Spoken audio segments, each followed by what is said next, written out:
They say if you ride the midnight bus alone, the journey doesn't end where you expect. I always thought it was just a story passed around by bored commuters, until last night, when the city felt emptier than usual and the only bus rolling up had headlights that seemed to flicker, almost like blinking eyes.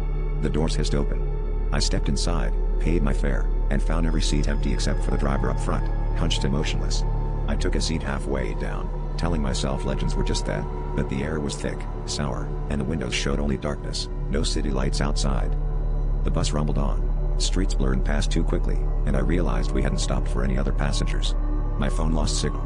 That's when the driver's head jerked back, revealing a blank expanse where his face should have been. A voice, wet, whispery, filled the bus. One final stop tonight. My stomach dropped when he said the name of my childhood street, the one I left behind a decade ago and vowed never to see again. Panic clawed up my throat as I stared at the faceless driver. The bus seemed to stretch, aisle growing longer, lights flickering overhead, and shadows pooling beneath the seats. Outside, the world was no longer familiar, houses warped and melted, trees twisted into shapes I couldn't name. I tried to stand, but my legs wouldn't move, as if the vinyl seats had grown tendrils, rooting me in place. I begged, pleaded, but the only answer was the hiss of the brakes as the bus slowed.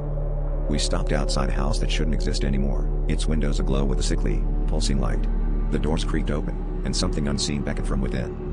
The driver finally turned to face me, and in the blank space where his mouth should be, I heard my own voice echo back every broken promise I'd made to escape this place.